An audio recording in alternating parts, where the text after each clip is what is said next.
Prologue. Alpha King Lorcan. Ashbourne had not laughed in 2 years. This was not a metaphor or an exaggeration. It was a clinical fact that his physician, Dr. Astrid Lindqvist, had noted in his file, with the particular concern of a medical professional watching a patient slowly turn to stone. The king functioned. He governed efficiently, negotiated brilliantly, maintained his territories with the mechanical precision of a man running a well-designed machine. But he did not laugh. He did not smile except when diplomacy required it, and those smiles were so obviously manufactured that his own guards could identify them as fake from across a room. He existed inside a shell of duty so thick that the man beneath it had become theoretical, someone the kingdom remembered, but no longer actually encountered. The reason was grief he refused to name. His father had died 2 years ago. Not suddenly, not tragically, but slowly, from an illness that had given Lorcan 14 months of watching the strongest man he knew dissolve into someone who could not remember his own son's name. Lorcan had held his father's hand through every stage of decline, managed a kingdom simultaneously, and when the old king finally died, Lorcan had simply continued managing. He had not stopped to grieve, had not taken a day off, had not allowed himself a single moment of weakness because the kingdom needed a king, not a son mourning his father. So he had sealed the grief inside the shell alongside the laughter and the smiling and every other human impulse that might crack the surface and let the sorrow flood through. On this particular October morning, Lorcan was riding alone through the Ashbourne Valley. His security detail, led by the perpetually worried Commander Rafael Mendoza, had been instructed to maintain a half-mile distance because the king occasionally needed to breathe without someone watching him do it. He was following the creek that wound through the lower valley, a route he had ridden with his father as a boy, when he heard a sound that stopped his horse mid-step. Laughter. Not polite laughter, not social laughter, not the controlled, appropriate laughter that echoed through his council chambers when someone made a carefully calibrated joke. This was wild, gasping, full-bodied laughter. The kind that comes from the gut and takes over the entire body. The kind that suggests the person producing it has lost all control of themselves and is delighted about it. The kind of laughter that Lorcan had not heard, from anyone, including himself, in so long that the sound of it felt almost foreign, like a word from a language he used to speak. He followed the sound through the trees to a bend in the creek where the bank dropped steeply into a wide mud flat. And there, in the middle of the mud, was a woman. She was stuck. Genuinely, thoroughly, catastrophically stuck. Both boots sunk past the ankles in thick creek mud that had apparently seized her mid-crossing and was now holding her with the determination of a material that had found its purpose. She was covered in mud from the waist down. Her hair, which appeared to be dark and curly, had leaves in it. She was holding what looked like a specimen jar above her head, with one hand to keep it out of the mud, and with the other hand, she was trying to pull her left boot free, which only succeeded in sinking her right foot deeper, which was apparently the funniest thing that had ever happened to anyone, because she was laughing so hard she could barely stand. "Oh, no!" she gasped between howls of laughter. "Oh, no, no, no, that is worse. That is so much worse." She yanked her left foot again. The right foot sank another 2 inches. She looked down at her situation, assessed it with the clarity of someone who understood she was not in danger, but was in maximum inconvenience, and laughed even harder. "My boots," she wheezed to nobody. "My beautiful boots. They are gone. They belong to the creek now. This is how it ends. Death by mud. They will find my skeleton holding a jar of watercress samples, and the coroner will say she died as she lived, too stubborn to let go of the specimen." Lorcan sat on his horse at the top of the bank and watched a mud-covered woman negotiate with a creek bed, while laughing so hard she could barely breathe, and something inside his chest, something that had been sealed for 2 years beneath layers of duty and grief and mechanical precision, cracked. Not broke, cracked. The way ice cracks when the temperature shifts just enough, a sound too small for anyone else to hear, but seismic for the landscape it ran through. He did not know her name, did not know why she was in a creek collecting watercress specimens. did not know anything about her except that she was stuck in mud and laughing about it with the full-throated joy of someone who refused to experience inconvenience as tragedy. And sitting on that horse, watching a stranger laugh at her own absurdity, Alpha King Lorcan Ashbourne fell in love for the first and only time in his life, before he even pulled her free. The Alpha King found her stuck in creek mud, laughing so hard she could barely breathe. He had not laughed in 2 years. He fell in love before he climbed off his horse, because her joy was the first real thing he had encountered since his world turned to stone. Chapter 1. My name is Juniper Alcantara. People call me June. I was 29 years old, Omega, and the most undignified botanist in the Ashbourne Valley, a title I had earned through years of falling into ditches, getting tangled in brambles, being chased by geese, and now, apparently, being swallowed by a creek bed while collecting watercress specimens for a study on the medicinal properties of local aquatic plants. I was also, at this particular moment, laughing so hard that I had abandoned any hope of freeing myself through physical effort, and was simply waiting for the mud to either release me or claim me permanently. I should explain why I was laughing instead of panicking. The short answer is that I had been in this exact type of situation approximately 40 times in my career as a field botanist, and had learned that the choice between laughing and crying at your own absurdity is the choice between someone who enjoys their life and someone who does not. The long answer involved my grandmother Esperanza, who had been a botanist in Seville before she came to England, and who had taught me 2 essential lessons. First, that every plant has a purpose, even if humans have not discovered it yet. And second, that a woman who cannot laugh at herself while covered in mud has no business working with nature, because nature will humble you daily, and you might as well enjoy it. I heard the horse before I saw the rider. The soft thud of hooves on the bank above me, followed by a silence that I interpreted as someone deciding whether to help or watch. "Are you all right?" a male voice called down. It was a deep voice, careful and controlled, with the particular restraint of someone who was used to measuring every word before releasing it. "That depends," I called back, still laughing. "Define all right. Are you in danger?" "Absolutely not. I am in mud." These are different situations with very different urgency levels. I heard what might have been a short exhale of amusement. Might have been. "Would you like help?"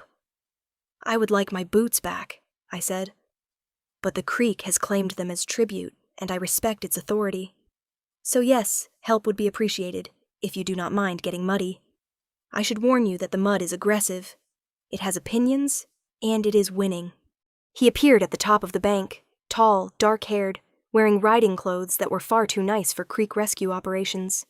He was handsome in the way that mountains are handsome, imposing, slightly severe, the kind of face that suggested its owner had not relaxed since approximately birth.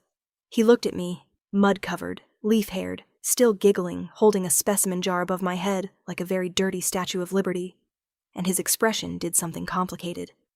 The controlled blankness of his face shifted, twitched, rearranged itself, and for a fraction of a second I saw something underneath that looked like a smile trying to escape from a very well-guarded prison. He climbed down the bank, removed his own boots and rolled his trousers to the knee with the methodical precision of a man who approached mud the way most people approached military operations, and waded in. The mud grabbed him immediately. I saw him register the suction with the quiet alarm of someone who had underestimated their opponent.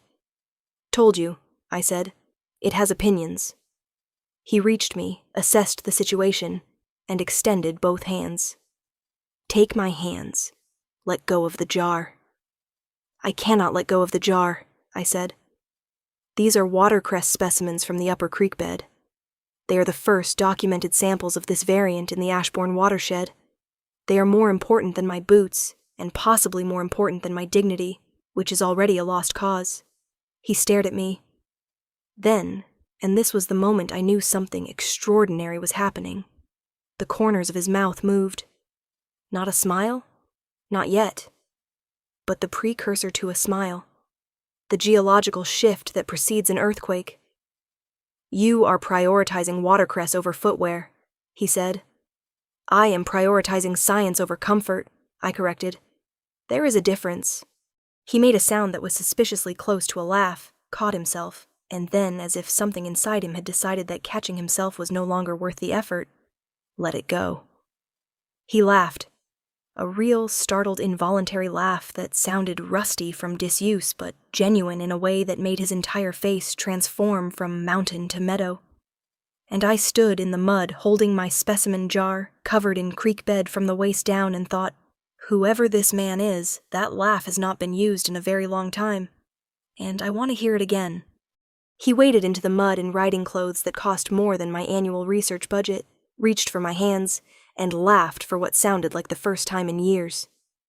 I did not know he was a king. I just knew his laugh needed exercise, and I was exactly the kind of disaster who could provide it. Chapter 2. He pulled me free. It required significant effort, 2 failed attempts, and 1 moment where the mud nearly claimed him too, which produced his second laugh of the day. A surprised, undignified sound that seemed to shock him more than the mud did. My boots remained behind as permanent casualties. I stood on the creek bank in my stockings, muddy to the hips, triumphantly holding my specimen jar, while this stranger stood beside me in ruined riding clothes, looking like a man who had just experienced something he could not categorize. I should probably introduce myself, I said, since you have now seen me at my absolute worst, and we might as well be honest with each other. I am Juniper Alcantara. June. I am a botanist. I study medicinal plants in the Ashbourne watershed. And I apologize for your trousers. He looked down at his mud-covered legs with an expression of mild bewilderment, as if he had forgotten he owned legs. Lorcan, he said. I ride through this valley sometimes.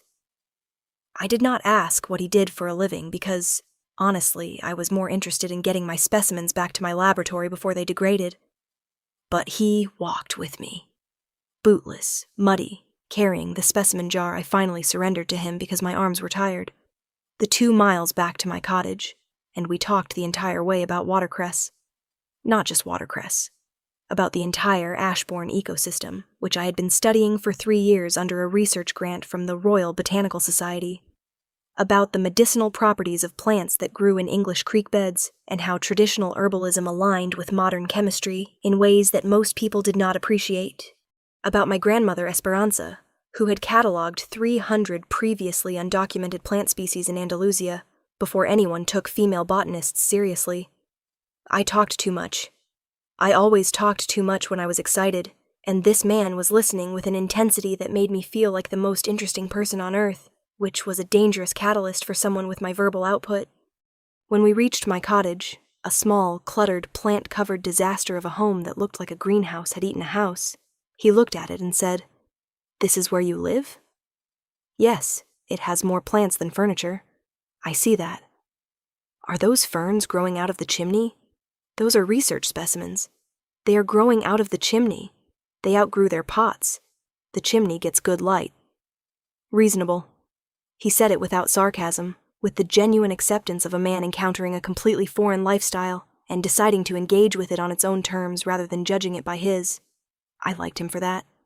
I liked him for the way he had carried my specimen jar without asking why it mattered. For the way he had laughed in the mud like a man remembering how. For the way he was standing on my doorstep in ruined clothes looking at my fern chimney with curiosity rather than horror. "Would you like tea?" I asked. "Before you head back." He looked at his mud-covered legs, at my mud-covered everything, at the cottage spilling plants from every surface. "Tea would be excellent," he said. "And perhaps you could tell me more about the watercress." No one has ever made watercress sound this interesting before. He carried my specimens for 2 miles, looked at ferns growing from my chimney without judgment, and stayed for tea because no one had ever made watercress sound interesting before. I did not know I was entertaining a king. I just knew he listened like my words mattered. Chapter 3. Lorcan came back the next week, and the week after. He appeared at the creek where we had met, riding the same horse, wearing clothes that were slightly more practical than the first time, carrying a thermos of tea because he had learned I forgot to eat when I was working, and thought hot beverages were a reasonable intervention. He followed me through the watershed while I collected specimens, holding jars and bags, and the occasional reluctant plant that did not want to be catalogued. listening to me narrate the ecological significance of everything we passed with the patience of someone who found enthusiasm itself more interesting than its subject. Over 4 weeks, I learned things about him in the way you learn things about quiet people, through fragments, observations, and the spaces between what they say. He was in his late 30s. He lived locally, which I assumed meant one of the large estates in the Upper Valley. He was educated. His questions about my research were sharp, specific, and revealed a mind that processed complex information quickly. He was sad, not performatively sad, not obviously broken, just carrying something heavy beneath the composed surface, the way a river carries stones you cannot see from the bank. I asked him about it on the 4th visit. We were sitting on the creek bank eating sandwiches, mine assembled chaotically because I cooked the way I did everything, with enthusiasm rather than precision, when I said, "You carry something heavy, Lorcan. I can see it in how you hold your shoulders. What is it?" He stopped chewing. Most people did not ask Lorcan personal questions, I would learn later. Most people were too intimidated, too calculating, too invested in maintaining distance. But I had pulled him from creek mud on our first meeting, and was therefore operating from a baseline of zero dignity, which made directness feel natural. "My father died 2 years ago," he said. "It was a long illness. By the end, he did not know who I was. I held his hand for 14 months and watched him disappear. And when he was gone, He paused, looking at the creek. I sealed it away. I did not grieve. I just continued working. And somewhere in the not grieving, I stopped being able to feel anything at all. Not just sadness. Everything. Joy, humor, warmth. All of it went behind a wall, and I've not been able to reach it since. Until..." He stopped. "Until what?" He looked at me. "Until 4 weeks ago, when I heard a woman laughing in creek mud like it was the funniest thing in the world. And something inside me cracked. The wall that had been holding everything back developed a fracture. Because your laugh was so genuine, so unapologetically alive, that my body remembered what joy sounded like before I sealed it away. I set down my sandwich. "Lorcan," I said, "grief is not supposed to be sealed away. It is supposed to be felt. Loudly, messily, inconveniently, like getting stuck in mud. You do not solve grief by stepping around it. You solve it by wading in, getting dirty, and eventually finding solid ground again." He looked at me with those careful green eyes. "Are you comparing my grief to creek mud?" "I am comparing your grief to a natural process that is uncomfortable, but necessary, and significantly less scary, if you have someone to laugh with while you are in it." He was quiet for a long moment. Then, "Will you be that person? The one I laugh with?" I do not know how to start laughing again by myself. I bumped his shoulder with mine. "You have already started. The mud laugh was a good one. We just need to build from there. I recommend more creek visits, less isolation, and at least one undignified incident per week to keep the practice going." He smiled, the 3rd real smile I had counted. "I can commit to undignified incidents," he said. "You seem to generate them naturally. I will simply stand nearby and participate. It is the most appealing schedule anyone has ever proposed to me." He told me about his father and the 2 years of sealed grief. I told him that grief was like creek mud. You solve it by wading in, not stepping around it. He asked me to be the person he laughed with. I said yes, and prescribed one undignified incident per week. Chapter 4. I learned Lorcan was the king on the 6th week, when Commander Rafael Mendoza appeared at my cottage door looking like a man who had aged 10 years in 2 hours. "Ma'am," he said, with the controlled desperation of someone whose job was to protect a king who kept disappearing into a watershed with a botanist, "I need to speak with you about the nature of your relationship with the gentleman who has been visiting you." "His name is Lorcan," I said. "He helps me carry specimens and he is learning to identify fern varieties." "Is that a security concern?" "The gentleman," Mendoza said carefully, "is Alpha King Lorcan Ashbourne, ruler of the Ashbourne territories. My employer and the man I am supposed to be keeping alive, which is significantly harder when he vanishes into creek beds without his security detail every Tuesday." I sat down on my doorstep. The king. The man who had waded into mud in his riding clothes and laughed like it was the first time was the king. The man who had carried my watercress specimens and listened to me talk about plant ecosystems for hours was the ruler of every acre of land I was studying. I should have been angry about the deception, but I thought about the wall he described, the sealed grief, the 2 years without laughter, and I understood why a man carrying that weight might need somewhere he could just be Lorcan, somewhere without the crown, the council, the expectations, somewhere he could wade into mud and laugh without someone filing a report about it. "Does he know you are telling me?" I asked Mendoza. "He instructed me not to," Mendoza admitted. "But I am overriding that instruction because I believe you should make informed decisions about the person you are." He hesitated, searching for the right word. "Rehabilitating." "Rehabilitating?" His physician says he has smiled more in 6 weeks than in 2 years. His counsel reports that he is more engaged, more present, more human. Whatever you are doing in that creek, it is working, and I think you deserve to know who you are doing it for. Please do not tell him I told you. I will kill him myself if he fires me.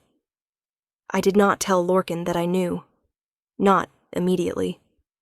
I gave myself a week to process, to decide whether the identity changed anything fundamental. It did not. The man who carried my specimen jars was the same man whether he wore a crown or creek mud. But I did make one change. The following Tuesday, when he arrived at the creek, I handed him a pair of proper Wellington boots. "If you are going to keep wading into mud," I said, "you should dress for it." He looked at the boots, sturdy, practical, deeply undignified. "These are not exactly royal footwear," he observed.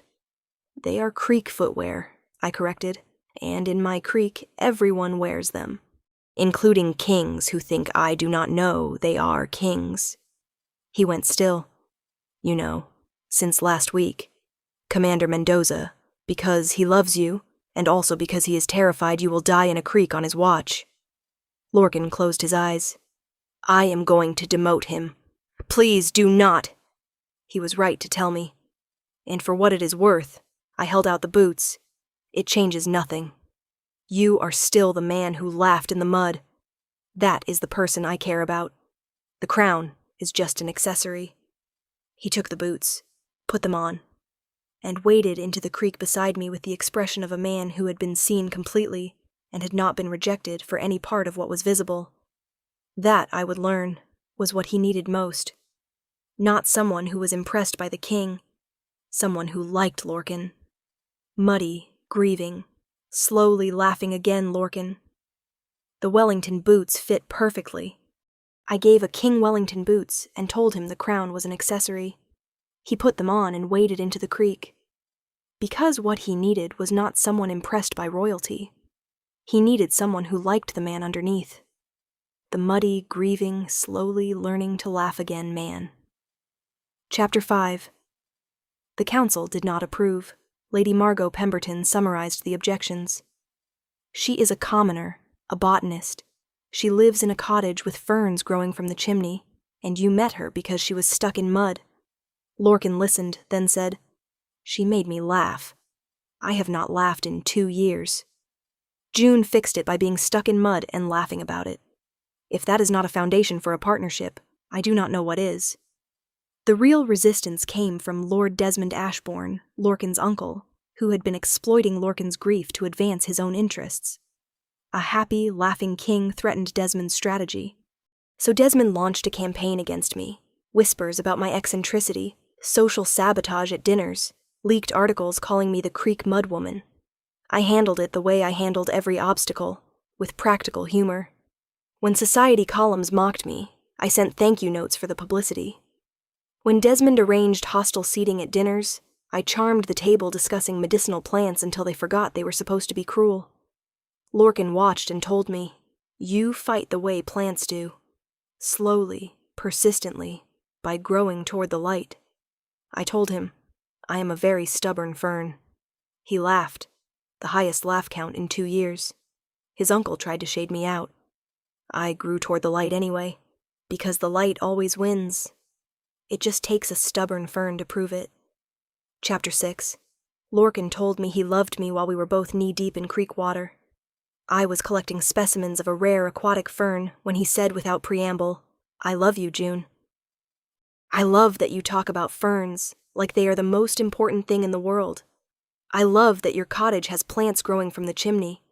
I love that you were stuck in mud laughing when any reasonable person would have been miserable. I love your joy, your ridiculous, stubborn, mud-covered joy. It saved me. I stood in the creek with amber autumn light on my face and said, I love you too. I love that you carried my watercress jar before you knew my name. I love that you learned 37 species of fern because I talked too much and you actually listened.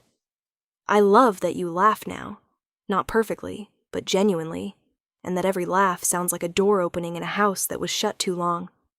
He kissed me in the creek. The specimen jar fell in the water. We laughed through the entire kiss. Commander Mendoza texted Dr. Lindqvist, "They are kissing in the creek. Laugh count 7. New record." Dr. Lindqvist replied, prescribing continued exposure to the Botanist, indefinitely. He told me he loved me in a creek. I dropped a fern. We kissed in the water and laughed through it. Messy and wet and perfect. Exactly like us. Chapter 7. Desmond's campaign ended when Commander Mendoza presented evidence that his uncle had been exploiting Lorcan's grief to redirect government contracts to his own interests for 2 years. Lorcan removed him with decisive efficiency. Then he proposed at my cottage with a ring containing a pressed watercress specimen sealed in resin from the creek the day we met. "I found this caught in the mud near where you were stuck," he said. "It was the first beautiful thing I noticed after 2 years of noticing nothing. Will you marry me, June?" I examined the ring. "Nasturtium officinale," I said. "Common watercress. Medicinal properties include—" He kissed me before I could finish the classification. "Is that a yes?" "That is a yes to the marriage and a strong objection to being interrupted during species identification." He laughed, the 37th laugh I had counted. Each one a small revolution. Each one proof that joy, once cracked open, does not close again. It just grows, like a stubborn chimney-climbing fern. He proposed with watercress in resin. I tried to classify it mid-proposal. He kissed me before I finished, our entire relationship in miniature. Chapter 8. We married beside the creek in October, 1 year after the mud. I wore boots under my dress. He wore Wellingtons beneath his coat because I told him it was traditional. My vows: you found me stuck in mud, and instead of walking away, you waded in. That is love, wading into someone else's mess and discovering the laughter lives there. I promise to keep dragging you into creeks and keep being the most undignified thing in your dignified life, because dignity is overrated and joy is not. His vows: you did not fix me. You were just so relentlessly alive that my own aliveness could not stay dormant anymore. You woke me up by being stuck in mud and talking about watercress. I promise to wade into every mud flat you find yourself in, carry every specimen jar, and laugh every day as loudly as I can, because you taught me that laughter is not frivolous. It is the sound of a person who is fully alive, and I intend to be fully alive for the rest of my life, with you. We married in Wellington boots beside a creek, because love built in mud is love built to last. Epilogue 5 years later. Our twins Esperanza and Oishin were raised in the creek, the cottage, and the mud. Dr. Lindqvist closed Lorcan's file. Joy sustained. Grief processed. Recommend continued exposure to the Botanist indefinitely. The watercress I collected that day turned out to have significant medicinal properties, anti-inflammatory compounds used in clinics across the territory. The specimen jar sat on our shelf beside the pressed watercress ring. One foggy October morning, 5 years from the day we met, I went back to the creek. Lorcan found me there, because he still rode the valley when the world felt heavy. "Be careful," he said. "Last time you were in that mud, it changed my entire life." "I might fall in again," I warned.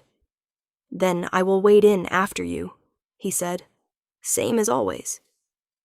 We stood beside the creek where joy had rescued grief, where laughter had cracked a wall, where a king fell in love with a woman covered in mud who did not care. And the ferns on the bank were growing stubbornly toward whatever light they could find, which is all any of us are really doing. The Alpha King found her stuck in creek mud, laughing hard. He fell in love before he pulled her free. 5 years later, they stood beside the same creek, fully alive, because joy is not frivolous. It is the sound of a person who refuses to let grief have the last word. And laughter, like ferns, grows toward the light. Always.